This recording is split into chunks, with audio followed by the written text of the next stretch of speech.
Heureux de recevoir Monsieur Fabien Carbogil, spécialiste dans la philosophie des mathématiques. C'est ça.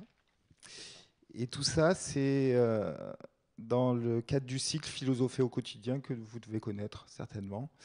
Et bien, je vous souhaite de passer une bonne conférence. Merci beaucoup. Donc je vais un peu finir de me présenter, comme ça on en aura fini avec les précisions institutionnelles et tout ça. Mais c'est quand même important pour situer mon parcours.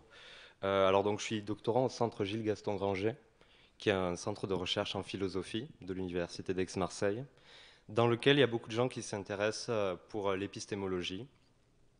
Donc l'épistémologie, c'est la branche de la philosophie qui s'occupe de l'étude de la connaissance, en particulier qui étudie la connaissance scientifique, qui se pose des questions sur l'unité de la science, sur comment caractériser ses méthodes, ses différents objets, etc. Et donc moi je ne suis pas forcément quelqu'un qui vient de la philosophie, j'ai commencé mes études par les mathématiques et je suis rentré ensuite dans un parcours plus philosophique, ce qui fait que parmi mes deux directeurs, donc il y a Gabriela Croco qui est au centre Gilles Gaston Granger, qui est une philosophe, mais il y a aussi Lionel Nguyen Vanté, qui est un mathématicien de l'I2M, de l'Institut de mathématiques de Marseille. Alors la philo et les maths, c'est souvent perçu aujourd'hui comme deux choses qui appartiennent à des sphères assez différentes, assez séparées. Je pense que c'est beaucoup dû au fait que à l'école, au collège, puis au lycée, on a cette vision de l'éducation sous forme de filière, où il y a des gens plutôt littéraires, des gens plutôt scientifiques. Puis on se dit que les mathématiques, c'est une espèce de science rigoureuse par excellence, qui laisse pas du tout de place aux questions philosophiques. Et c'était un peu cette vision naïve des maths et de la philosophie que j'avais quand j'ai commencé mes études de mathématiques. Et j'avoue que j'étais assez réfractaire à mélanger la philosophie aux mathématiques à l'époque. Ça me semblait un mélange un petit peu douteux. Si je suis doctorant en philo aujourd'hui, c'est que j'ai un petit peu remis en question l'avis que je m'étais fait à l'époque sur ce sujet-là. Et aujourd'hui, j'aimerais partager avec vous une partie des fruits de cette remise en question.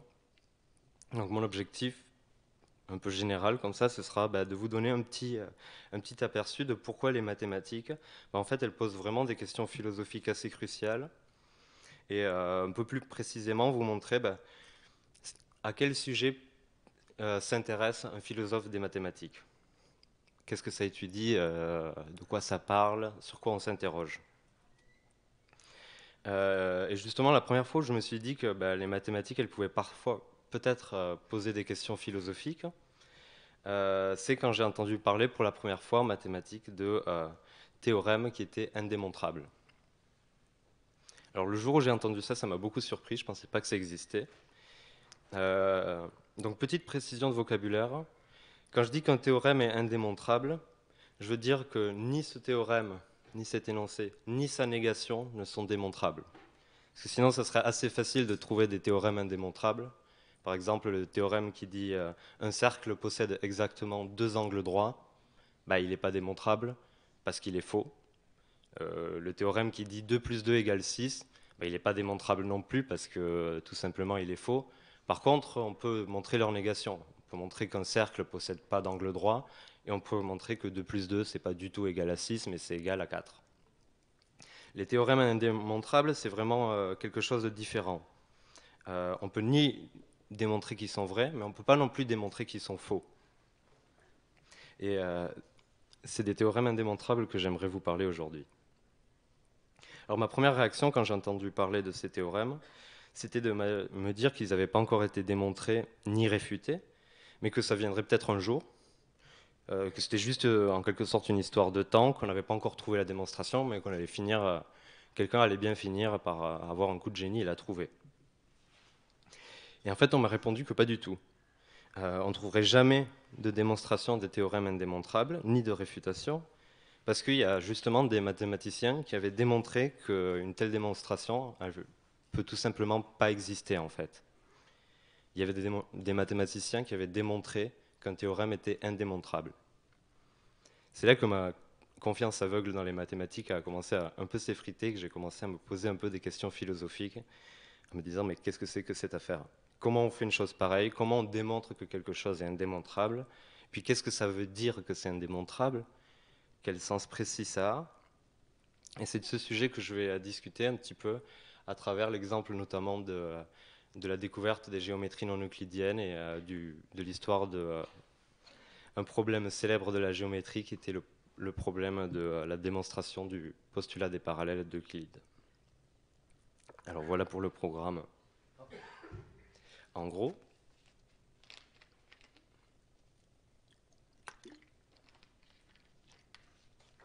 alors pour se demander comment on démontre que quelque chose est indémontrable, il faut déjà avoir une idée claire de ce qu'est une démonstration mathématique. Alors on peut commencer carrément par se poser la question, c'est quoi les mathématiques? C'est une question par laquelle sont fortement concernés les philosophes des mathématiques pour le coup.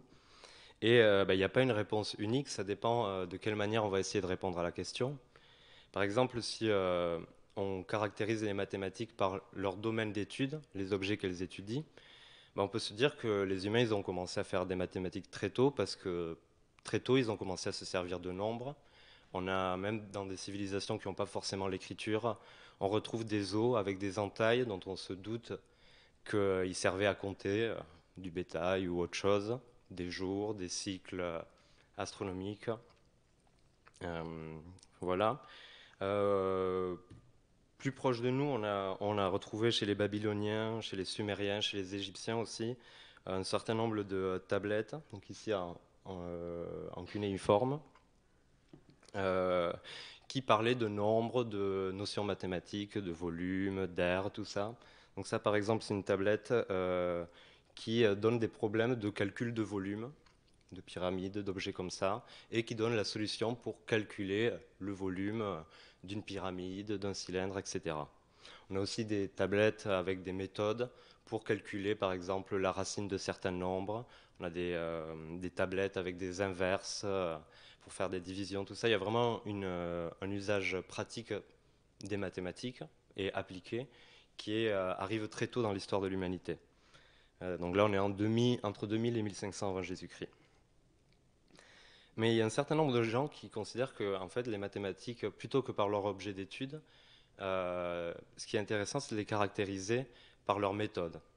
Et autant dans les sciences physiques, la méthode, ça peut être la méthode expérimentale ou des choses comme ça.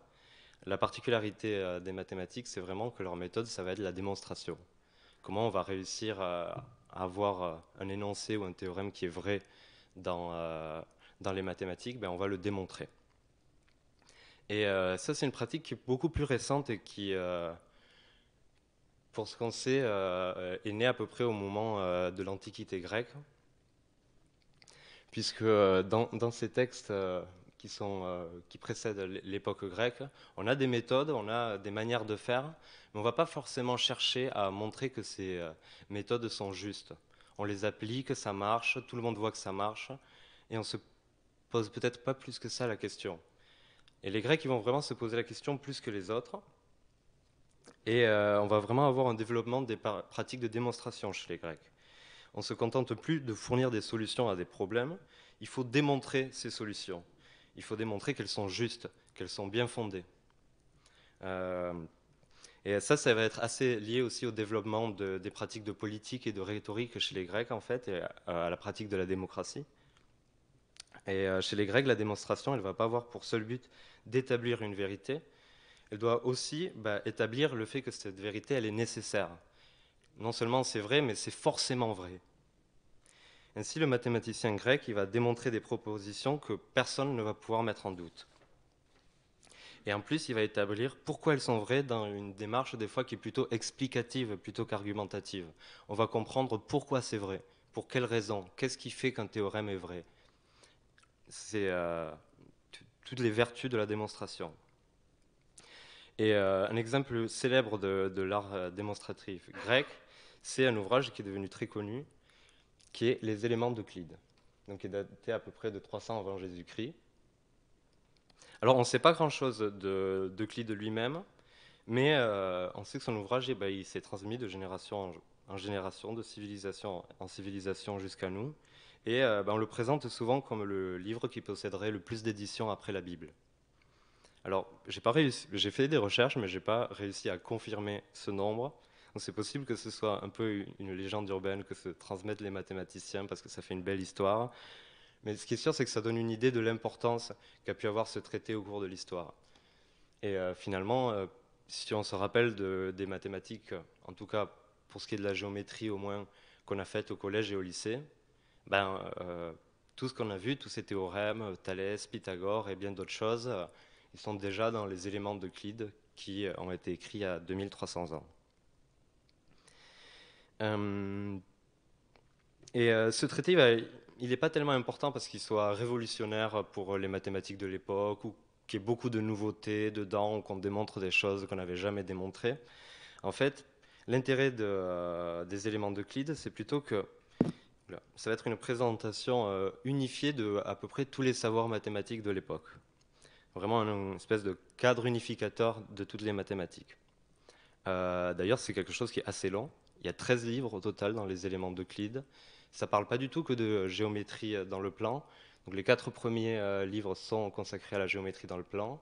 Après, les livres 5 à 10, c'est plutôt une théorie, pour le dire de manière moderne, des nombres, de l'arithmétique, des proportions entre les grandeurs, etc. Et puis les livres 11 à 13 traitent aussi de géométrie, mais dans l'espace. Tout ce qui concerne les volumes, tout ça. Nous, on va surtout s'intéresser au livre 1, et on va surtout s'intéresser à la manière qu'a Euclide de présenter en fait, le savoir mathématique, et à la forme des démonstrations dans les éléments. Alors l'idée de la déduction dans les éléments, c'est que pour démontrer, il faut bien partir de quelque part. Sinon, on va démontrer un théorème à partir de notre théorème, mais on est en droit de se demander si le théorème d'en haut est vrai. Du coup, on va le démontrer à partir de notre théorème, et si on continue à faire ça, s'il n'y a pas un point d'arrêt à cette régression à l'infini, on n'est jamais sûr que le théorème qu'on est en train d'utiliser est juste. Et la réponse d'Euclide face à ça, c'est ce qu'on va appeler après la méthode axiomatique.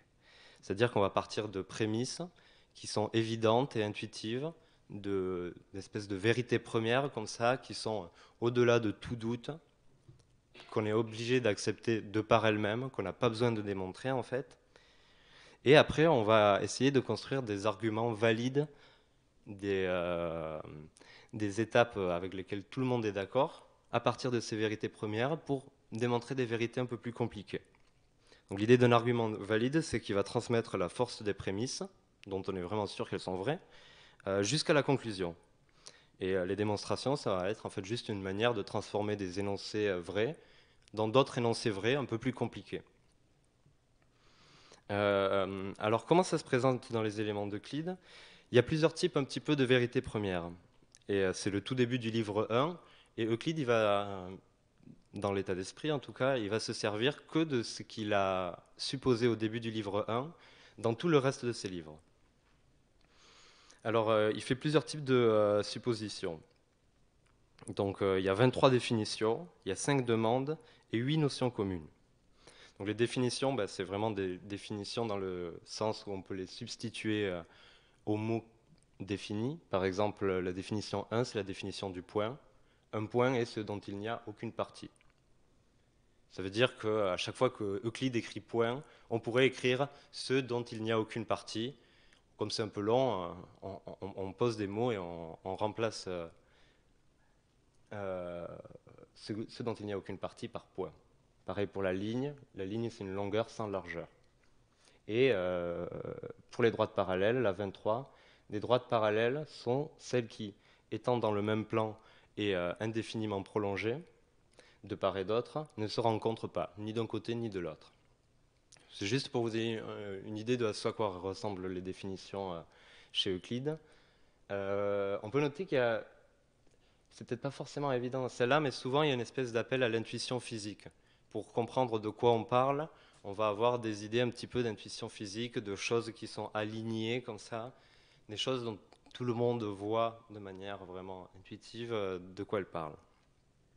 Donc après les définitions, on a les notions communes.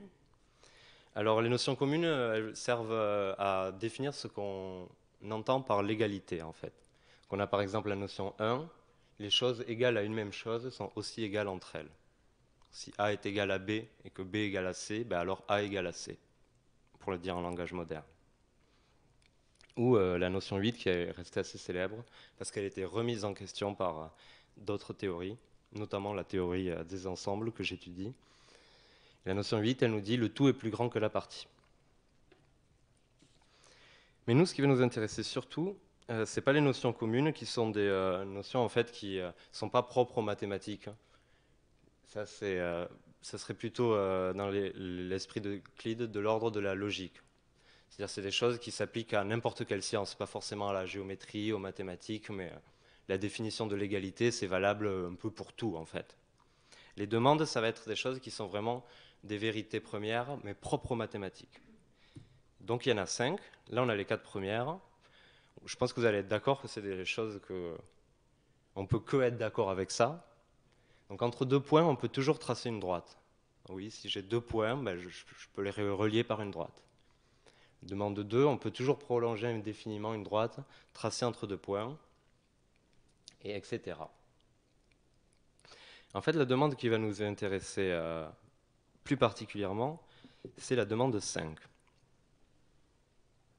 qu'on appelle souvent le 5e postulat d'Euclide.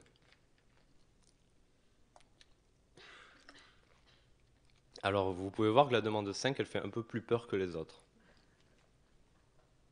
Elle nous dit, si une droite tombant sur deux droites fait les angles intérieurs du même côté plus petits que deux droits, ces droites prolongées à l'infini se rencontreront du côté où les angles sont plus petits que deux droits. Bon, petit dessin. Ce que je viens de dire, c'est juste que si l'angle bleu et l'angle rouge, bah, ils sont plus petits que l'angle droit, donc si c'est des angles aigus, bah, la droite AC et la droite BF, elles vont se croiser du côté où les angles sont aigus, donc elles vont se croiser quelque part.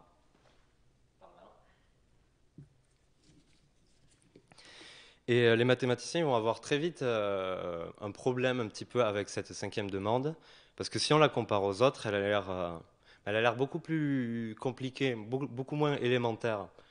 Et très vite, on va avoir envie d'essayer de la démontrer grâce aux autres. Parce qu'on se dit, mais est-ce qu'on a vraiment besoin de supposer quelque chose d'aussi compliqué, d'aussi avancé? Les autres demandes, elles ont l'air un peu plus pures, plus simples. Et très vite, les mathématiciens, ils vont nourrir le désir et l'ambition de démontrer ce postulat, de montrer qu'on n'a pas besoin de le supposer et qu'on peut le déduire des autres demandes, des 4 premières.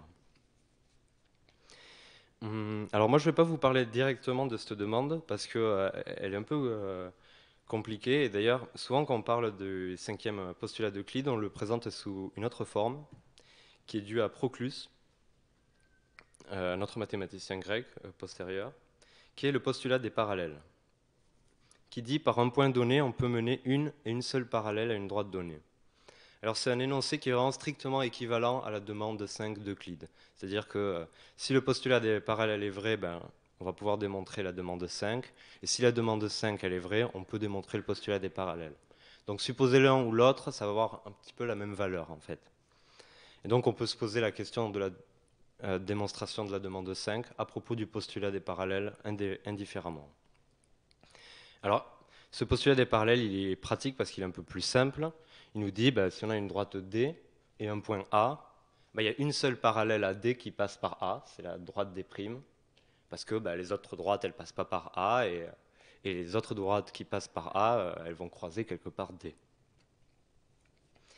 Et ce problème, il va vraiment ouvrir 2 millénaires de tentatives de démonstration de la part de beaucoup de mathématiciens différents, avec beaucoup de méthodes différentes. Je n'ai pas le temps de vous détailler un petit peu toute cette histoire, mais c'est vraiment quelque chose d'assez dense. Les Romains vont essayer, beaucoup de mathématiciens arabes vont passer du temps à essayer aussi de démontrer ce postulat, parce qu'il y a une idée de rendre Euclide encore plus fort. Ça fait au bout d'un moment 1000 ans qu'on travaille avec Euclide. C'est un livre fantastique, ça marche super bien. On a envie qu'il ait des bases saines. Et ça fait un millénaire qu'on se dit, ce 5e postulat, est-ce qu'il n'y a pas anguille sous roche, quoi? Et j'aimerais bien vous parler d'un mathématicien en particulier, donc qui arrive déjà après des millénaires et des millénaires un petit peu d'avancée, de manière de poser le problème, de gens qui croient qu'ils l'ont démontré, mais qui en fait supposent un truc qui est équivalent à ce qu'ils ont démontré. Du coup, une espèce de cercle vicieux, et c'est ça à chaque fois. Il y a toujours quelqu'un qui est persuadé de l'avoir démontré. En fait, pas du tout. Il l'a supposé et du coup, il l'a démontré. Et ce mathématicien, c'est Giacomo Saccheri, qui est un prêtre jésuite italien, qui est né en 1667 et qui démontre en 1733, dans son ouvrage Euclide lavé de toute tâche, donc encore l'idée un petit peu de sauver le grand Euclide. Donc il prétend donner une démonstration du postulat d'Euclide. Et ce qui est assez intéressant par rapport à l'idée de Saccheri, c'est qu'il va essayer de faire cette démonstration par l'absurde. Il va se dire, bon ok, supposons que le postulat des parallèles n'est pas vrai, qu'est-ce que je peux déduire de ça? Et si au bout d'un moment je déduis une contradiction, c'est que mon postulat de départ n'était pas bon et que effectivement la cinquième demande est vraie et je l'aurais démontré. L'idée de la réduction à l'absurde. Et ce qu'il va faire Saccheri, c'est qu'il va dire bon d'accord, si on accepte la cinquième demande d'Euclide et qu'on prend un quadrilatère avec deux angles droits en bas, ce qu'on obtient c'est en traçant la parallèle DC à AB, c'est un rectangle. Si on ne suppose pas le cinquième postulat, alors il peut se passer deux choses. Soit on a des angles aigus, obtus, pardon, comme dans le deuxième cas, soit des angles aigus. Donc soit des angles qui sont plus grands ou plus petits qu'un angle droit. Alors, il va assez rapidement fournir, soi-disant, une démonstration que le deuxième cas n'est pas bon, il ne va pas aller beaucoup plus loin. Par contre, il va supposer qu'il y a un rectangle un peu biscornu, comme ça, avec deux angles droits et deux angles aigus en haut, qui existent. Et il va commencer à démontrer des conséquences de cette supposition farfelue. Il va démontrer tout un tas de théorèmes bizarres, mais il ne va pas vraiment arriver à une contradiction. Pourtant, au bout d'un moment, il va bien voir que ces théorèmes ils sont beaucoup trop étranges pour la géométrie. Par exemple, il va démontrer que la somme des angles d'un triangle, au lieu d'être 180 degrés, c'est moins. Donc les triangles, soi-disant, ils auraient des angles, la somme de leurs angles pourrait être inférieure à 180 degrés. Et lui, il sait très bien que la somme des angles d'un triangle, ça fait 180 degrés. Donc au bout d'un moment, il va dire, bon, l'hypothèse de l'angle aigu, celle d'en bas, elle est absolument fausse parce qu'elle répugne à la nature de la droite. Parce qu'on connaît la droite et on sait que la géométrie, ça ne marche pas comme ça. Bon, évidemment, vu que ce n'est pas vraiment une contradiction, que c'est juste lui qui trouve que ça répugne à la nature de la droite, on n'est toujours pas arrivé à une vraie démonstration et des gens remettent en question sa démonstration. Et là, on va faire un petit saut dans le temps, jusqu'à la première moitié du 19e siècle, où toute cette histoire de recherche d'une démonstration du cinquième postulat à partir des quatre autres va prendre un tournant assez décisif. Grâce aux travaux de plusieurs mathématiciens, donc entre autres Lobachevsky, Bolyai, Riemann, plus tard Poincaré, les mathématiciens vont découvrir tout un ensemble de géométries nouvelles qui ne respectent pas du tout le postulat des parallèles, en fait, mais qui respectent pourtant tous les autres. C'est ce qu'on va appeler les géométries non euclidiennes. Donc un petit exemple de géométrie non euclidienne, c'est la géométrie sphérique, qui est un cas particulier de la géométrie elliptique, et qui est la géométrie telle qu'elle se passe, par exemple, à la surface d'un globe. Alors là, on n'est pas du tout passé en 3D, parce qu'on ne regarde pas ça comme une boule avec un intérieur. C'est toujours une surface, sauf qu'au lieu d'être plate, elle est courbée. L'idée, c'est qu'on peut déplier ça en espèce de plan, quoi. Donc il n'y a pas du tout de montagne, on reste à plat, c'est toujours de la géométrie plane, mais sur une surface courbée. Et qu'est-ce que ça va être les droites en géométrie sphérique? On va partir du principe qu'une droite, c'est le chemin le plus court entre deux points. Et sur une sphère, c'est quoi le chemin le plus court entre deux points? C'est une portion de grand cercle. Donc un grand cercle, c'est quoi? C'est un cercle comme l'équateur ou les méridiens. Que si on fait passer un plan par ce cercle, on va couper le centre de la sphère. Donc pas un petit cercle, vraiment un cercle là où la boule est le plus large, si on veut. Et alors, si on prend par exemple comme droite de référence l'équateur ici, et qu'on se demande combien il y a de parallèles à cette droite D, à l'équateur, qui passe par le pôle Nord, par exemple? Et la réponse dans cette géométrie, c'est en fait aucune. il n'existe pas de droite parallèle en géométrie sphérique. Et ça se voit assez bien parce que là, avec les méridiens, on voit bien que toutes les droites qui partent du pôle, elles coupent l'équateur quelque part. On les a pas toutes, il y en a entre celle-là et celle-là, il y en a encore d'autres, mais elles vont toutes couper l'équateur quelque part. Et en fait, si on prend deux grands cercles autour de la sphère, ils vont forcément se couper quelque part. Et ce qui est vraiment très intéressant de ces géométries, c'est que les quatre premiers postulats, ils sont vrais. Par exemple, si j'ai deux points n'importe où, je peux toujours trouver un grand cercle qui passe par ces deux points. Donc je peux toujours faire une droite entre deux points. Et une autre propriété de la géométrie sphérique, par exemple, c'est qu'effectivement, les triangles, ils vont être un peu bizarres. Ils vont être un petit peu gonflés. Puisque les côtés d'un triangle, c'est des segments. Ici, ça va être des portions de grands cercles. Et les triangles, ils vont ressembler à quelque chose comme ça. Ils vont être un peu comme si on les avait gonflés. Et la somme de leurs angles va être plus grande que 180 degrés. C'est ce qu'on appelle la géométrie elliptique, une géométrie à courbure positive. A l'inverse, on va découvrir aussi la géométrie hyperbolique, qui est une géométrie sur des surfaces à courbure négative. Et en géométrie hyperbolique, il va se passer l'inverse en fait. Si on prend une droite D et qu'on regarde un point M, on va avoir une infinité de droites qui passent par M, qui ne rencontrent jamais D, qui se coupent toutes juste en M et qui s'échappent à l'infini comme ça. Donc on a un cas où par un point extérieur à une droite, il ne passe aucune parallèle, et un cas où il en passe en fait une infinité. Et cette géométrie aussi, elle valide les quatre premières demandes d'Euclide. Les quatre premières demandes, elles sont toujours vraies en géométrie hyperbolique. Je ne vais peut-être pas avoir le temps de parler du disque de Poincaré. Mais donc si on revient à cette réflexion sur la démonstration sur le cinquième postulat. Alors, ces géométries, elles sont assez fascinantes d'ailleurs aussi parce qu'elles jouent un rôle central dans la théorie de la relativité d'Einstein en physique, puisque Einstein suppose que l'espace-temps, c'est un espace qui est non euclidien, qui est courbé par les objets qui possèdent une masse. Mais ça nous emmènerait trop loin. Si on revient au cinquième postulat et qu'on se rappelle de ce qu'avait fait Saccheri, on se rend compte qu'en fait, les théorèmes bizarres sur lesquels il était tombé, et qu'il avait soi-disant démontré en supposant que le cinquième postulat était faux, c'est des vrais théorèmes de géométrie hyperbolique. Et en fait, il n'avait aucune chance de trouver une incohérence, d'arriver à un résultat absurde en partant de l'hypothèse de l'angle aigu, parce que c'est tout à fait possible et cohérent d'imaginer une géométrie dans laquelle l'hypothèse de l'angle aigu, elle est vraie. Et donc, on ne trouve pas d'incohérence dans ces interprétations-là, dans ces modèles, dans ces univers-là. Et du coup, ces nouvelles géométries, en fait, c'est ça la preuve de l'indémontrabilité du cinquième postulat d'Euclide. Parce que si on avait une preuve à partir des quatre premiers postulats, une démonstration du cinquième, alors on pourrait aussi faire cette preuve en géométrie hyperbolique. La géométrie hyperbolique, elle vérifie les quatre premiers postulats. Et du coup, elle va aussi vérifier toutes les conséquences des quatre premiers postulats. Par exemple, la géométrie hyperbolique et sphérique, elle vérifie les 28 premières propositions des éléments d'Euclide.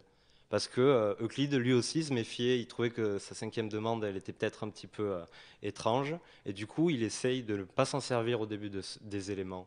Et du coup, tout le début des éléments, il est valable en hyperbolique ou en elliptique, pardon. Et donc l'idée, c'est que s'il existait une démonstration, alors on pourrait la faire aussi en géométrie hyperbolique. Or, cette démonstration, elle n'est pas possible en géométrie hyperbolique, parce que ça voudrait dire qu'on a prouvé en géométrie hyperbolique qu'il n'y avait qu'une seule parallèle qui passait par M. Or, on sait pertinemment que c'est faux. Donc on sait qu'il n'y a pas de manière de partir des quatre premiers pour arriver au cinquième. Parce qu'on a des univers, des interprétations dans lesquelles les quatre premiers sont vrais et le cinquième faux, mais on en a aussi où le cinquième est vrai. Ils sont tous parfaitement cohérents. Donc ce n'est pas une question de cohérence, on ne peut jamais réussir à déduire des quatre premiers le cinquième. Pardon. Et ça va être très important philosophiquement parce que ça va tracer une limite entre ce qui est vrai dans une interprétation, ce qu'on va appeler la vérité sémantique, ce qui va être vrai dans un modèle, en fait ce qui va être vrai parce qu'on en a un exemple concret ou dans un univers cohérent, de la vérité par la démonstration. Parce qu'on a démontré dans un langage, de manière syntaxique, que la chose était vraie, que l'énoncé était vrai. Donc les géométries non euclidiennes, elles mettent un terme à 2 millénaires de tentatives par beaucoup de gens, brillants et moins, de démonstration du postulat des parallèles, mais pas complètement un terme à la question du fondement de la géométrie euclidienne. Il y a quelqu'un qui va reprendre un petit peu ce sujet à la fin du 19e siècle, et qui va être assez important pour l'histoire récente des mathématiques, c'est David Hilbert. Donc David Hilbert, c'est un des plus brillants mathématiciens de son époque, et il est très concerné par les questions de fondement des mathématiques.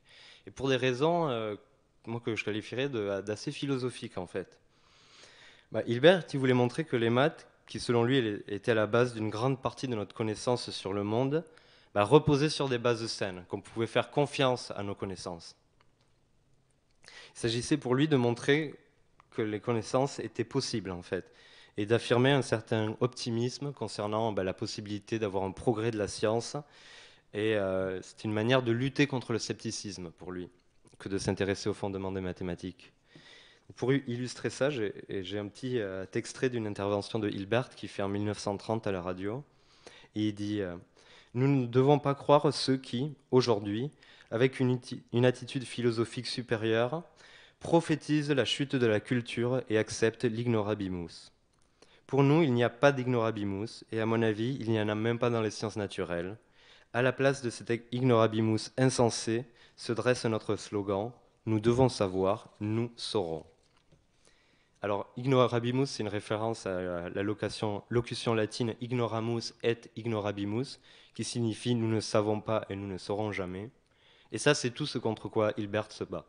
Hilbert, c'est vraiment un optimiste qui s'est attaqué à des problèmes mathématiques vieux et que personne pensait, sur lesquels il y avait peu de progrès depuis longtemps et qui a réussi à les casser, qui a réussi à avancer. Vraiment un grand optimiste dont les mathématiciens qui l'entourent témoignent aussi. Espèce d'optimisme comme ça, super communicatif, de la capacité de l'homme à résoudre tous les problèmes mathématiques. Et Hilbert il va proposer une nouvelle axiomatisation de la géométrie euclidienne, beaucoup plus rigoureuse que celle d'Euclide. Alors comment être plus rigoureux que Euclide ? L'idée de Hilbert, c'est d'expliciter vraiment tout ce qu'Euclide utilisait de manière implicite. Parce qu'en fait, Euclide, il n'a pas vraiment posé tout ce dont il se sert dans les éléments. Des fois, il se sert des choses qui sont évidentes, mais qu'il n'a pas précisées dans ses demandes. Peut-être plus tard, si ça intéresse des gens, je pourrais donner des exemples. Mais l'idée d'Hilbert, c'est vraiment qu'on n'ait plus du tout besoin de faire appel à l'intuition pour suivre l'épreuve. Qu'on n'ait plus du tout besoin de réfléchir, en fait. Qu'on n'ait plus besoin d'interpréter les mots qu'on lit. On n'a plus besoin d'avoir une idée de ce qu'est une droite pour suivre les démonstrations, parce que tout ce dont on a besoin pour les démonstrations, on l'a précisé au début dans les demandes, dans les axiomes. C'est vraiment une idée de pousser la méthode axiomatique vraiment jusqu'au bout, pour arriver à des choses vraiment certaines et que l'édifice mathématique y soit complètement inattaquable et au-dessus de tout soupçon. Alors, donc, sa méthode, c'est d'essayer d'éliminer l'intuition, de faire des axiomes qui soient vraiment une espèce de langage où on va juste suivre bêtement ce qui se passe. Et après, il va s'assurer de la solidité de son système d'axiomes en vérifiant qu'il vérifie deux propriétés dites métamathématiques pour montrer que son système est solide. Alors ces propriétés, assez importantes, c'est la complétude et la cohérence. Alors, grossièrement, on va dire qu'un système axiomatique, il est complet s'il permet de démontrer tous les théorèmes vrais. C'est facile de faire un super système axiomatique qui soit cohérent, il suffit de rien supposer. On est sûr qu'on n'a pas de contradiction, en même temps on ne peut rien démontrer du tout. Donc, on a envie que notre système, il nous permette de démontrer tout ce qui est vrai, par exemple tous les théorèmes de la géométrie, qu'on n'ait pas un théorème qui échappe à la portée démonstrative, un théorème qui soit vrai par exemple, mais dont il n'existe pas de démonstration. Donc ça, c'est la complétude. Et l'autre propriété, c'est la cohérence. Donc un système axiomatique, il est cohérent s'il ne permet pas de démontrer à la fois un théorème et sa négation. Ça, c'est une exigence assez première, c'est-à-dire qu'on a envie que notre système d'axiomes, il ne nous permette pas de démontrer tout et son contraire. On veut qu'il nous permette de démontrer que les choses vraies. Et les choses, si elles sont vraies, elles ne sont pas fausses. C'est juste cette idée-là. Alors, il va y avoir des définitions un peu plus rigoureuses, donc je vous passe les détails de ces deux notions de complétude et de cohérence. Mais en fait, Hilbert, il va réussir à démontrer, à donner un système d'axiomes. Donc, le système d'axiomes de Hilbert pour la géométrie euclidienne, c'est une vingtaine d'axiomes, qui est quand même un petit peu plus que chez Euclide. Il va vraiment préciser plus de choses, il va diviser certains axiomes en deux et tout ça. Mais le fait est qu'il va réussir à démontrer que son système d'axiomes, il est complet. Toutes les vérités géométriques de la géométrie euclidienne, on peut les démontrer dans son système. Et il est cohérent, on peut démontrer que les choses vraies. Et donc là, Hilbert, il est parti, il est super motivé. Et il veut faire ça avec toutes les mathématiques. Parce que c'est quelqu'un qui s'intéresse vraiment de manière assez large à l'ensemble des mathématiques. Donc après la géométrie, il voudrait faire la même chose déjà pour la logique, tout ce qui concerne justement les relations d'implication, de négation, tout ça, qui permet d'enchaîner des énoncés de manière logique. Puis après la logique, l'arithmétique pour les nombres entiers, et à partir de l'arithmétique, l'analyse et toutes les mathématiques modernes. Ça, c'est vraiment le rêve de Hilbert et ce qu'on a appelé le programme de Hilbert. Mais comme Hilbert il veut éliminer l'usage de l'intuition, il veut que son système d'axiomes, il emploie que des moyens finis. C'est-à-dire qu'on est...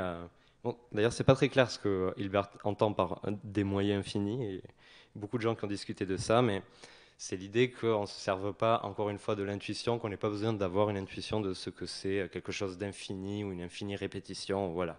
Essayez d'utiliser le moins de trucs possible. Une idée qui est venue après Hilbert, qui aide un peu à comprendre ce que ça peut être, ces moyens finis, c'est l'idée de machine de Turing, que Turing a justement développé concernant ces problèmes-là, en fait. Donc l'ancêtre de l'ordinateur est un peu né à cause de ces débats-là sur les fondements des mathématiques, en fait. Et utiliser des moyens finis, ça veut dire utiliser un système d'axiomes dont on peut demander à un ordinateur de reconnaître si un énoncé ou une formule est un axiome ou pas. C'est-à-dire qu'il n'y a pas besoin de réfléchir. Un ordinateur, il peut reconnaître les axiomes. On peut lui apprendre à reconnaître les axiomes de notre système et à les appliquer. C'est là où on a un petit peu concrétisé la notion d'abandonner l'intuition. Une démonstration ou un système formel dans lequel on n'a pas besoin de se servir de notre intuition, c'est un système formel dans lequel même un ordinateur est capable de faire les démonstrations, de voir si une démonstration est juste ou pas. C'est vraiment un calcul et c'est bête et méchant et il y a besoin d'avoir rien dans la tête.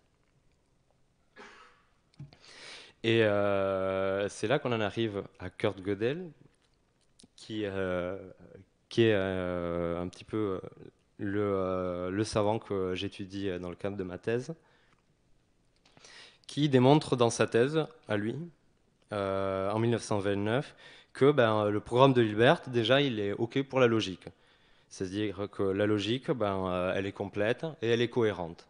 Donc le programme de Hilbert, comme ça, de faire reposer toutes les mathématiques sur des bases super solides, on n'a pas besoin d'interpréter, que même un ordinateur peut vérifier, il a l'air en bonne voie. Seulement, 2 ans après, et ça va être la fin de mon exposé, arrive, catastrophe, les théorèmes d'incomplétude de Gödel.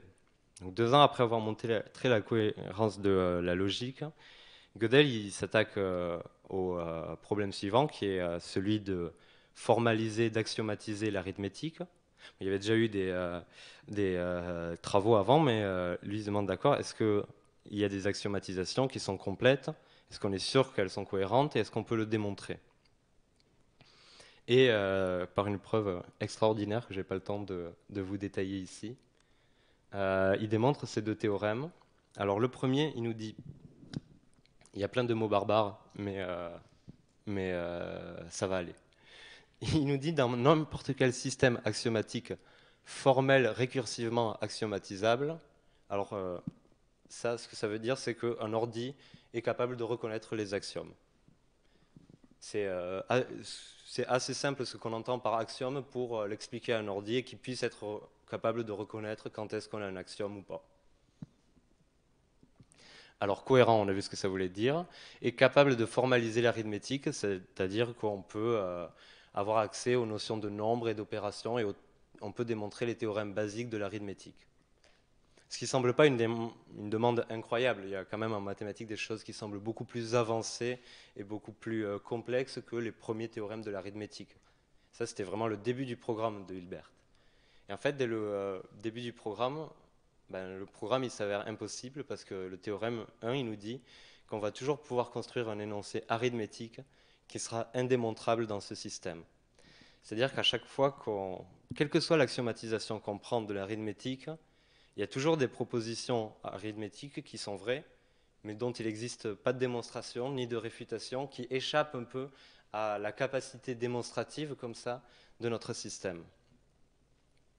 Et le théorème 2, je ne sais pas s'il est pire, mais il est un peu du même acabit. Il nous dit que parmi ces propositions indémontrables qu'il va y avoir inévitablement dans notre système, il y a une proposition en particulier qui est celle de la cohérence du système. C'est-à-dire que si on a un système d'axiomes qui est assez puissant, formel donc, et qui est assez puissant pour faire de l'arithmétique, alors on sait de manière démontrable qu'on ne pourra jamais démontrer sa cohérence au sein de ce système. Évidemment, on peut démontrer que notre système il est cohérent à partir d'un système plus puissant. Mais comment on est sûr que ce système plus puissant il est cohérent lui-même et qu'il ne nous dit pas n'importe quoi? On ne peut pas le savoir dans ce système, il faudrait un système plus puissant, et ainsi de suite, ainsi de suite. Et en fait, on ne peut pas avoir une preuve de la cohérence de l'arithmétique comme ça par le bas, en partant de démonstrations qui sont un peu comme des programmes qui sont finis. Et donc, en deux théorèmes, Gödel il va faire complètement s'effondrer le programme sur lequel Hilbert travaille depuis 30 ans, et il va montrer qu'il est impossible. Et donc, il reste et qu'il y aura toujours des propositions indémontrables dans les mathématiques. Alors, petite précision, là, on commence à comprendre mieux ce que veut dire indémontrable. Quand on dit que quelque chose est indémontrable, c'est toujours relativement à un système d'axiomes. C'est indémontrable à partir de certaines choses. Ça ne veut pas dire que dans l'absolu, les énoncés qui sont indémontrables dans notre théorie des fondements mathématiques actuelle, qui est la théorie des ensembles, ils vont rester indémontrables ad vita aeternam. Et ça veut dire que si un jour on trouve une démonstration, ça sera dans un cadre axiomatique plus fort. Il faudra supposer des nouvelles choses. Et on ne supposera jamais, en tout cas de manière récursive, assez de choses pour démontrer toute l'arithmétique. Il faut toujours rajouter des suppositions si on veut arriver à toutes les vérités.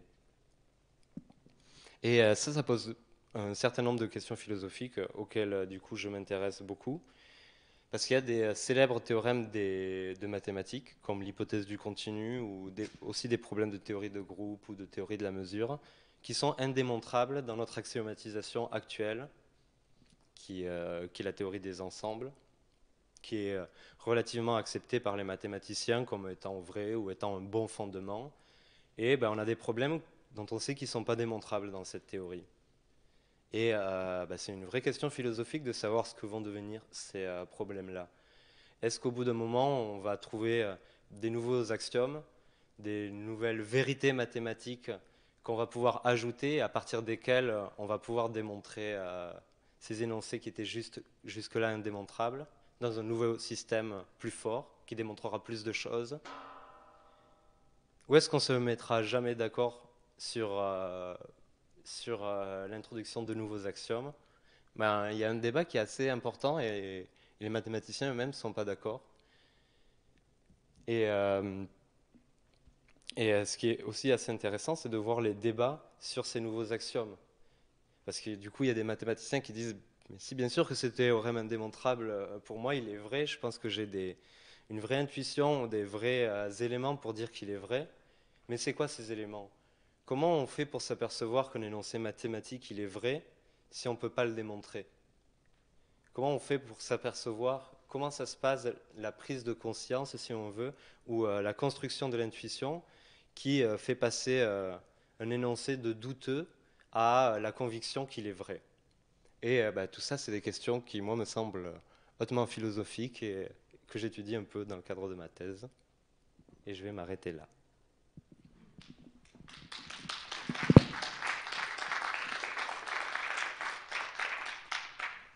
Donc, s'il y a des questions.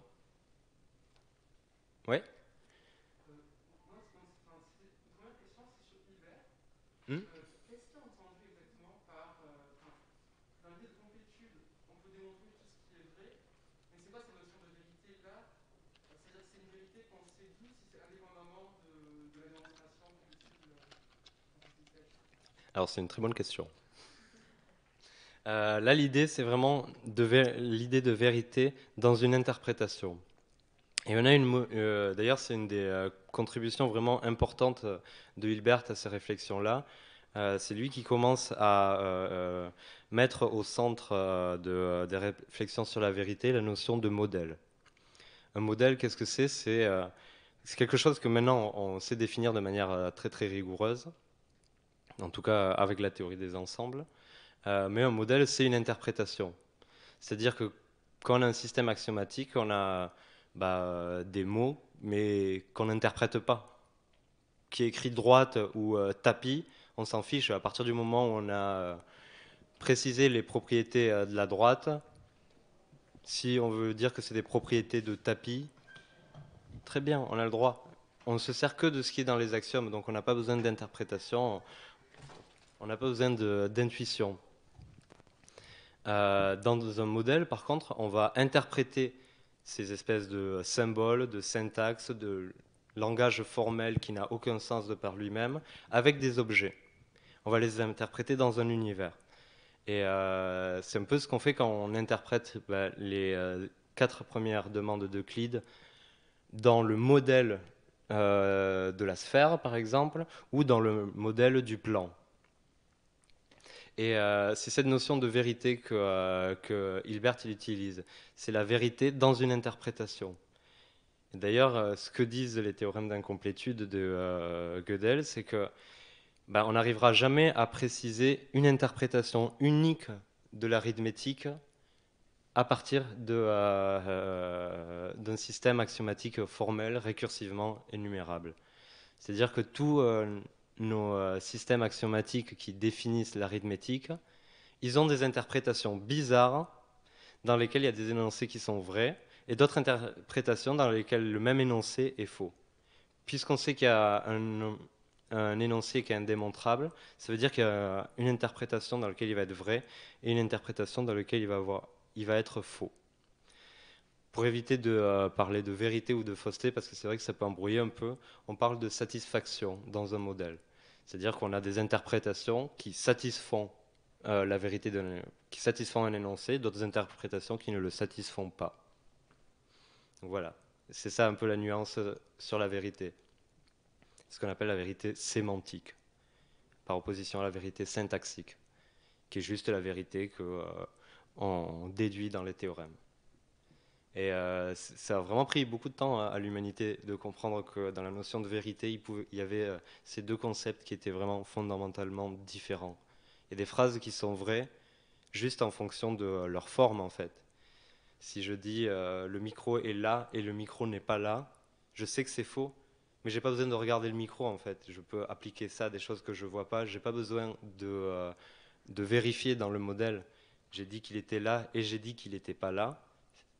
C'est un peu formellement faux. C'est faux à cause de la forme de la phrase. Alors que si je dis la bouteille est bleue, c'est faux aussi, mais c'est quelque chose qui pourrait être vrai. Et il y a des univers, des interprétations où cette bouteille, elle pourrait être bleue aussi. Bon, disons cette bouteille est carrée. Il y a d'autres questions? Ouais. Je voulais savoir si le théorème de ce mathématicien, est-ce qu'elle ne correspond pas à une époque où la physique est en pleine expansion avec plein de physiciens, notamment bon, le plus célèbre Einstein. Est-ce que ça n'a pas un petit peu influencé les mathématiques, les mathématiciens?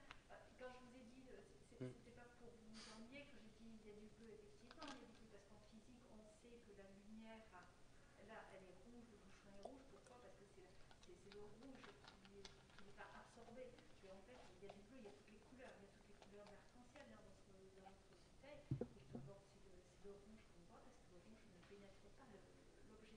Donc, c'est en ce sens-là. Est-ce que les physiciens n'ont pas aidé quelque part à ce théorème de Gödel? Alors, je pense que pour les théorèmes de complétude et d'incomplétude, pas tellement. C'était vraiment des réflexions déjà d'abord philosophiques du côté de Gödel. Parce que Gödel, c'était quelqu'un qui a étudié beaucoup la philosophie et de manière assez sérieuse, qui a lu Leibniz, qui a lu Kant, qui a lu Husserl beaucoup, qui a lu Platon, Aristote, qui a vraiment une culture philosophique vraiment assez poussée. C'est d'ailleurs qui a commencé ses études par la physique aussi. Mais je pense qu'il y a Je pense pas qu'il y ait de lien entre la physique et ces théorèmes-là, ne serait-ce que par le fait qu'en fait, oui, il se passait beaucoup de choses en physique à cette époque-là, mais il se passait aussi énormément de choses en mathématiques.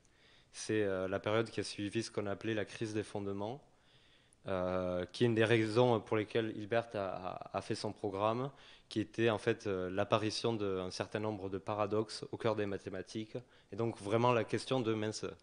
Est-ce qu'on est sûr que tout ça est bien cohérent? Est-ce qu'on est sûr qu'on ne va pas réussir à montrer que 2 plus 2 ça fait 6 à un moment?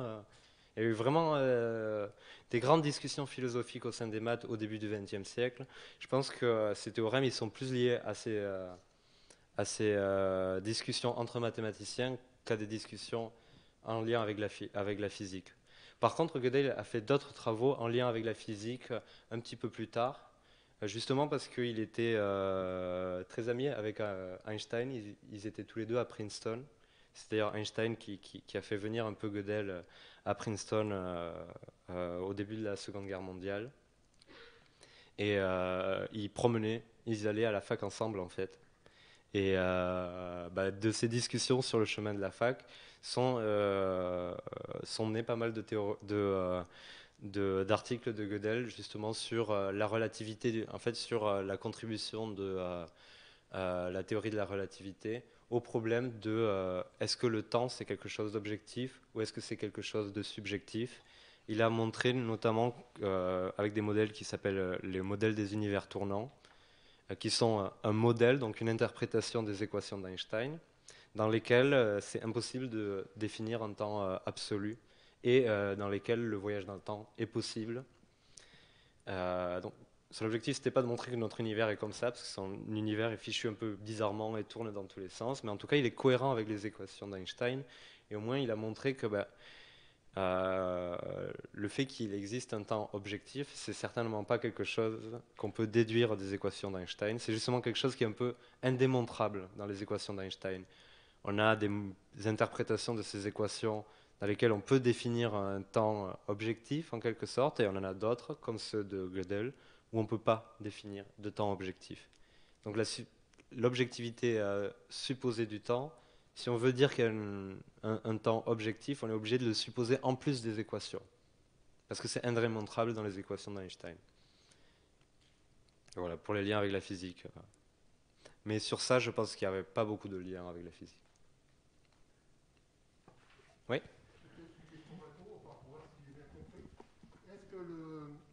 Est-ce que le théorème de Pythagore vaut comme démonstration, puisqu'il est toujours vérifié?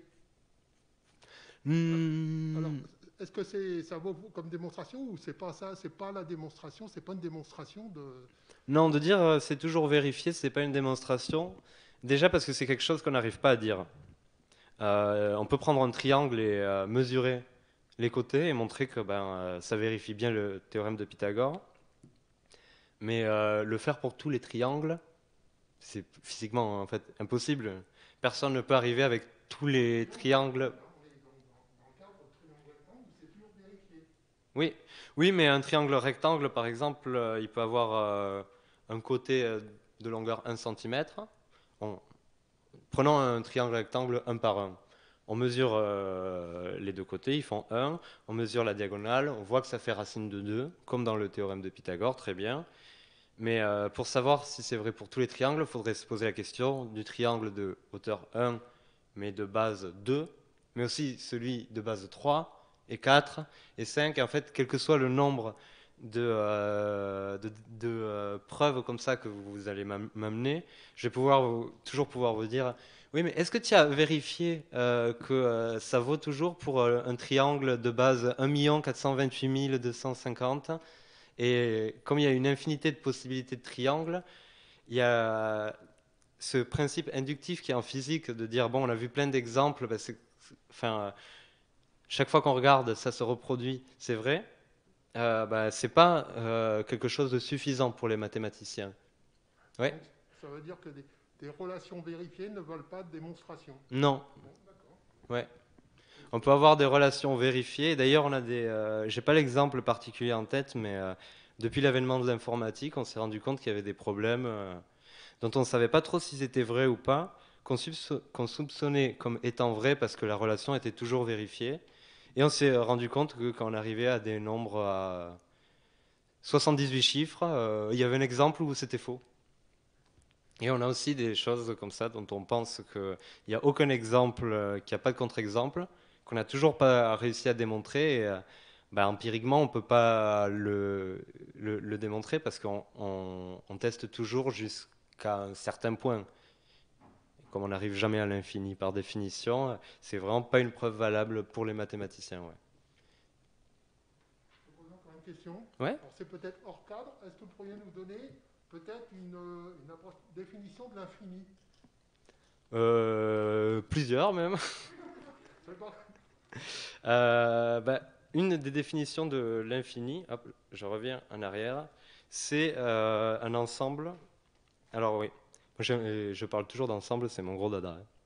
Hein. Une des théories les plus puissantes qu'on a pour formaliser le concept de l'infini, parce qu'elle est vraiment née, elle a été inventée pour ça, c'est la théorie des ensembles, où les objets auxquels on s'intéresse, c'est pas des points, des lignes, mais c'est des ensembles, au sens de collection d'objets.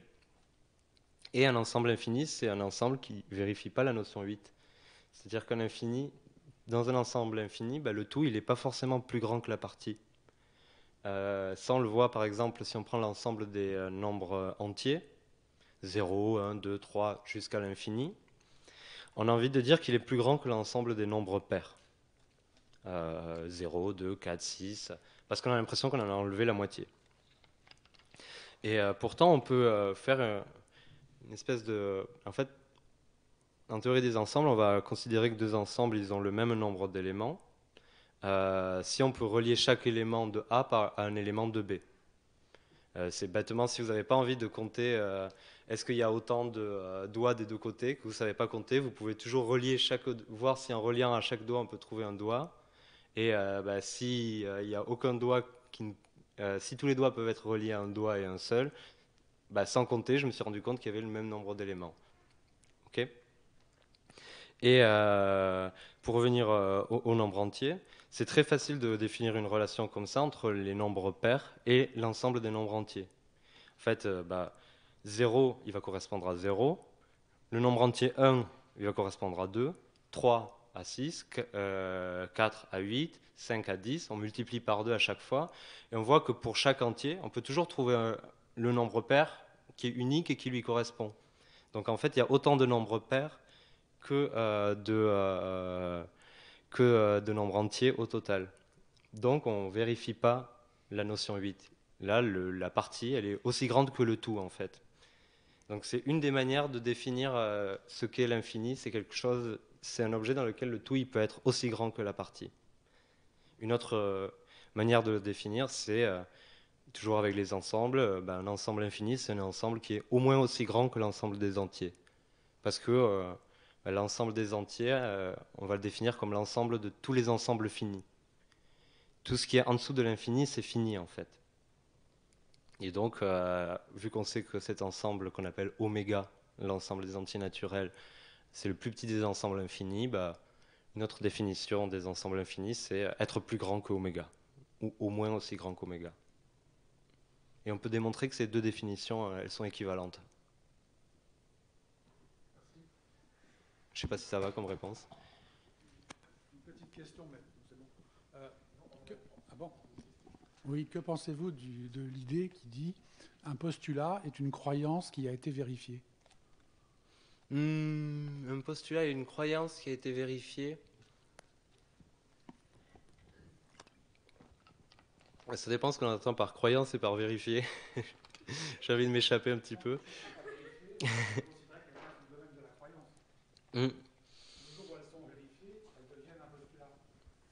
Mais justement, c'est une question qui n'est pas si évidente que ça parce qu'on a l'impression qu'il y a une différence assez significative entre à quel point on est convaincu de quelque chose par induction, c'est-à-dire parce qu'on l'a vérifié dans tous les cas qui se sont présentés à nous, et à quel point on peut être convaincu de la vérité de quelque chose de manière intrinsèque. C'est-à-dire que même si on a eu très peu de cas sous les yeux, on sait que ça sera toujours le cas. Un exemple pour voir ça, par exemple, c'est la commutativité de la multiplication. C'est-à-dire le fait que si je fais A fois B, c'est pareil que B fois A. Que je fasse 2 fois 4 ou 4 fois 2, ça donne toujours 8. Ça, on peut se dire qu'on y croit parce que chaque fois qu'on a essayé, ça marchait. Mais moi, cet argument, j'ai l'impression que je peux toujours avoir un doute. Est-ce que ça pourrait pas ne pas marcher au bout d'un moment? Et une manière d'être convaincu que c'est toujours vrai, c'est de s'imaginer un rectangle, de faire le raisonnement à la grecque un peu avec des figures géométriques, et de se dire, en fait, A, c'est comme si c'était la longueur du côté, et B, la largeur. Et quand je fais A fois B, ce que je fais, c'est que je calcule l'aire du rectangle. Je regarde, j'ai 4 petits carrés de hauteur et 2 ou 3 carrés de longueur, et donc l'aire, c'est l'un fois l'autre. Or, je me rends bien compte que ce rectangle, si je le bascule, si je change la longueur en largeur et la largeur en longueur, le rectangle, il est toujours de la même taille. Et il y a toujours le même nombre de carrés dedans. Et avec cette idée, j'ai l'impression de démontrer que A fois B égale à B fois A. C'est-à-dire que j'obtiens la même aire en inversant la longueur et la largeur pour n'importe quel nombre. Parce que dans le raisonnement, je vois bien de manière heuristique que le fait que le rectangle il reste un rectangle avec la même aire, ça ne dépend pas de sa longueur, ça ne dépend pas de quelque chose de précis, que je peux prendre des millions, que ça va être vraiment toujours vrai. Et c'est un des défis de la philosophie des mathématiques d'essayer de mettre le doigt sur la différence qu'il y a justement entre vérifier quelque chose pour un grand nombre de cas et se dire que c'est probablement vrai pour tous, et le fait d'être certain que c'est vrai pour tous, même ce que personne n'a jamais pensé. Et on a beaucoup d'exemples de ça dans les maths. Dès qu'on parle d'infini, on dit, on a des énoncés d'existence ou d'inexistence qui nous disent il n'existe pas d'ensemble d'entiers vérifiant cette équation. On l'a prouvé, mais on n'a pas du tout. C'est une intuition très différente de celle de se dire bon, on a essayé jusqu'à 10 000, on n'a pas trouvé, c'est probablement qu'il n'y en a pas. C'est vraiment ça l'idée de nécessité, c'est que il n'y a aucun moyen que ce soit vrai. On montre que ça serait inimaginable, alors que quelque chose d'empirique comme ça, de vérifier, il y aurait toujours une possibilité que ça s'avère faux. Et comment on fait pour avoir effectivement des choses dont on est convaincu, qu'on ne peut pas démontrer, mais dont on est convaincu qu'elles sont vraies et qu'elles vont l'être dans le futur et qu'elles le seront toujours pour des gens beaucoup plus intelligents que nous? C'est aussi une grande question philosophique sur comment marche notre esprit, comment fonctionne notre connaissance, et il y a plein de réponses différentes à ça. Mais il y a vraiment, je pense, une distinction. c'est parce qu'on se rend compte qu'ils sont vrais qu'on est sûr qu'ils vont être vérifiés toujours.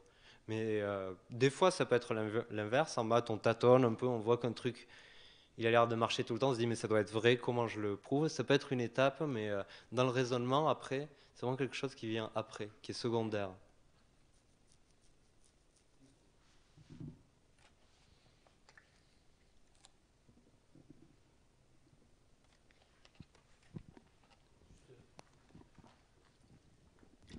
Bonjour. Juste, j'étais curieux du slide que vous avez passé, en fait, à savoir le disque de Poincaré, juste par curiosité. Alors c'est un autre modèle, une autre interprétation dans l'autre sens, de géométrie hyperbolique. Donc une des manières de se représenter la géométrie hyperbolique, cette géométrie dans laquelle à une droite et par un point passe une infinité de parallèles. Donc cet exemple avec les surfaces. Un autre exemple un peu plus à plat, c'est un exemple qui a été donné par le mathématicien français Poincaré, Henri Poincaré, qui a beaucoup parlé des géométries non euclidiennes, qui a des très beaux textes sur ça, notamment dans son ouvrage La science et l'hypothèse. Et il consiste à imaginer un monde, donc c'est le monde ici, dans lequel, si on se balade, plus on se rapproche du bord du monde, plus on rapetit. Et les habitants de ce monde, ils n'ont pas du tout de moyen de se rendre compte qu'ils rapetissent, parce que quand ils se mesurent, ils mesurent 1m70 et ils se déplacent. Ils se remesurent, ils mesurent toujours 1m70 parce que bien qu'ils aient rapeti, le mètre a rapeti aussi, et tout autour d'eux a rapeti, et donc ils ont juste l'impression de faire la même taille. Donc ce qui est représenté ici, en fait, c'est un carrelage de salle de bain, si vous voulez, dans cet univers-là. C'est-à-dire que tous les carreaux font la même taille. C'est juste que plus on se rapproche du bord, plus l'espace lui-même se contracte, si on veut. Et donc dans ce disque, si on regarde ce que sont les droites, ça va être des espèces de demi-cercles comme ça. Des courbes avec le centre quelque part un peu plus loin. Parce qu'évidemment, si je veux aller d'ici à là, si je passe par là, en prenant une ligne droite, je vais me rapprocher beaucoup du centre, du bord, pardon, et au bord, mes pas, il me faut beaucoup plus de pas pour aller de là à là que pour aller d'ici à ici. Parce que, par exemple, de là à là, il me faut traverser 2 carreaux, alors que de là à là, je traverse un demi-carreau. Donc on a intérêt de s'éloigner du bord un petit peu pour aller au trajet le plus court. Bon, évidemment, on ne peut peut-être pas s'éloigner jusqu'à aller au centre et revenir, mais comme quand on se rapproche du bord, on fait des pas plus petits, les trajets les plus courts, ça va être des droites de cette forme-là. Et c'est une autre manière de mettre en évidence que si on prend une droite D, dans cet univers-là, par un point M, on a plein de droites différentes qui passent. Et c'est un modèle qui a été assez important parce qu'il montre à quel point c'est un petit peu une histoire d'intuition par rapport à ce qu'on appelle une droite, que c'est cette affaire de vérifier le 5e postulat ou pas. Parce que ce qui se passe dans le disque de Poincaré, c'est que juste les droites, ce qu'on appelle les droites, c'est des cercles euclidiens. Et en fait, on peut définir cette géométrie dans le plan au sein de la géométrie euclidienne, en quelque sorte, et faire une espèce de correspondance entre les deux et dire, si ce que j'appelle droite, c'est ce que toi, euclidienne, tu appelles un cercle avec le centre machin, mes droites, elles vont vérifier les 4 premiers postulats et elles ne vont pas vérifier le 5e. Donc c'est vraiment une histoire de comment on interprète, comment on entend le mot droite. Quelle est l'idée qu'on met derrière? Et l'idée qu'on met derrière, elle n'est pas donnée par les 4 premiers postulats. On a besoin du 5e pour cette idée. Donc voilà, c'est un modèle assez joli de géométrie hyperbolique. Et voilà, quand on fait des pavages dessus, des figures de même taille, ça donne des choses assez jolies. Et si on fait des triangles, forcément les triangles aussi, ici, auront des espèces de côtés un petit peu... ils n'ont pas assez mangé, quoi. Ils sont un peu écrasés.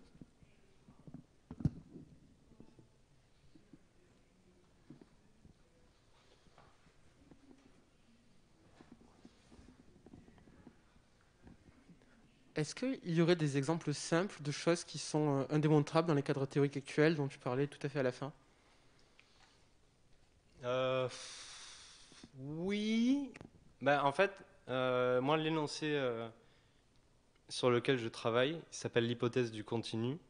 Donc, je vous ai expliqué là pendant les questions qu'on considérait en théorie des ensembles que deux ensembles, ils ont le même nombre d'éléments, si on peut faire une bijection entre les deux.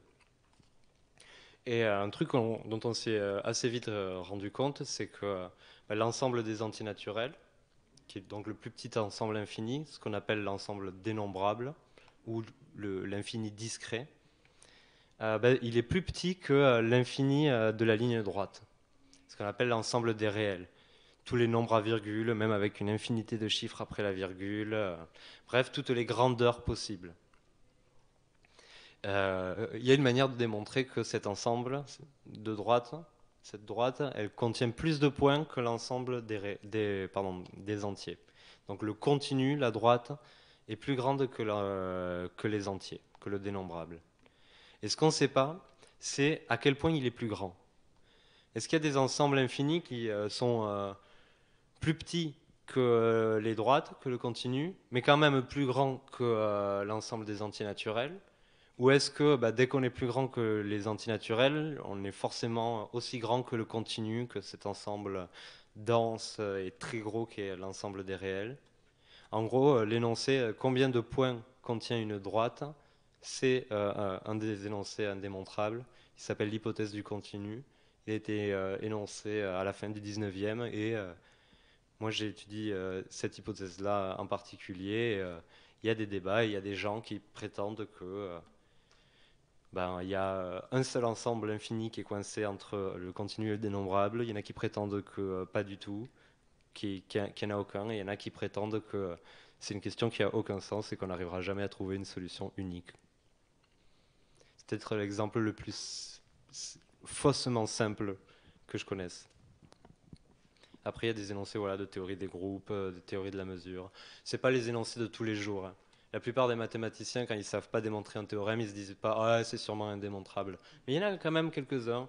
Et il y en a même au sein de l'arithmétique. Ce n'est pas forcément des théorèmes de mathématiques très avancés qui sont indémontrables. On a des énoncés arithmétiques compréhensibles pour des collégiens qui ne sont pas démontrables. Qu'est-ce qu'on peut dire d'un théorème qui est démontré à partir d'un théorème indémontrable? Il est lui-même indémontrable ou... Ce que je disais à la fin de mon intervention, c'est qu'indémontrable, il faut toujours préciser à partir de quoi, dans quel cadre axiomatique. Si un théorème il est indémontrable à partir d'un certain ensemble d'axiomes. Démontrer quelque chose à partir de ce théorème indémontrable, en fait, ça revient à dire, ok, en plus de mes axiomes, dans mes théorèmes, dans mes déductions, dans mes démonstrations, je vais me servir d'autre chose que des axiomes et de la logique qui me permet de démontrer. Je vais me servir aussi de cet énoncé indémontrable. Et en fait, là, ça nous donne quelque chose de démontrable, mais dans un autre système formel, dans lequel l'énoncé qui était indémontrable au début, il est devenu démontrable parce qu'on a décidé de tout simplement l'accepter. D'ailleurs, c'est une propriété des énoncés indémontrables, c'est que vu qu'il y a des interprétations où ils sont vrais et des interprétations où ils sont faux, on peut très bien les supposer ou bien supposer leur négation. Comme le postulat des parallèles, on peut le supposer vrai, on peut le supposer faux, et on ne va pas arriver à une contradiction. D'ajouter comme ça la vérité ou la fausseté de cet énoncé, ça ne va pas nous donner de contradiction, parce que si ça nous donne une contradiction, on aurait une manière de le démontrer ou de le réfuter en fait. Et la question c'est justement qu'est-ce qu'on ajoute et comment on se décide à ajouter un énoncé ou sa négation. Comment on fait ce choix? Oui, je voudrais revenir sur le mot infini. Oui. Ce qui me gêne philosophiquement parlant, c'est que vous avez parlé d'ensemble. Et quand on parle d'ensemble, il y a quelque chose, une sorte de finitude, comme si il y avait un bord à quelque chose. Et dans l'infini, il y a le préfixe 1 qui veut dire qu'il n'est pas fini. Donc il n'y a pas de fin, donc il n'y a pas d'ensemble. Enfin, il n'y aurait pas d'ensemble. Dans les ensembles tels qu'ils sont conceptualisés, en tout cas dans la théorie des ensembles, ils n'ont pas du tout de bord. Ils sont vraiment, c'est un objet qui n'est défini qu'à partir de ses éléments. Mais c'est pour ça que souvent, quand on fait de la théorie des ensembles, on représente les ensembles par des patates avec des bords. Et c'est pour ça que j'évite de faire ça, parce que en théorie des ensembles, les ensembles, ils n'ont pas de bord. Les ensembles, ils se définissent comme une collection d'éléments qui peuvent avoir des propriétés en commun, par exemple l'ensemble des nombres pairs, ou pas. Je peux parler de l'ensemble des nombres 19, 25 et 32, je sais pas. Et il n'y a pas d'histoire de bord, conceptuellement, dans cette idée. Au contraire, la seule idée qu'on prend, c'est que le concept de nombre, indépendamment de nombre fini ou infini, il ne doit pas changer quand on change les propriétés ou les noms des éléments de l'ensemble. C'est-à-dire que si j'ai 10 chiens et que je transforme tous mes chiens en chats, j'ai toujours 10 chats. Et le fait que j'en ai 10, il ne venait pas du fait que ce soit des chiens, en fait. Quand je compte des éléments d'un ensemble, le décompte, il est indépendamment de ce que je suis en train de compter, en fait. Et cette idée conceptuelle qui mène au fait de définir l'égalité de taille entre des ensembles par une idée de bijection. Je change de nom ou je change les propriétés des ensembles un par un. Très bien, j'en ai toujours le même nombre. Le concept de nombre, il ne s'attache pas à la propriété, aux propriétés particulières des objets qu'on compte. Et l'idée de la théorie des ensembles, c'est de dire y compris, ça c'est vrai, y compris pour la propriété d'être fini ou pas. Compter un ensemble, on le compte pareil, qu'il soit fini ou infini. Et on n'a pas cette notion de bord parce qu'effectivement, ça serait quelque chose qui, en plus de tous les éléments de l'ensemble, on aurait quelque chose qui les entoure. Si on veut conceptuellement un ensemble, c'est ce bord qui les entoure. Et il peut être infini, mais on peut avoir une intuition des choses infinies, même à travers des patates, c'est possible aussi, mais il faut tricher un peu.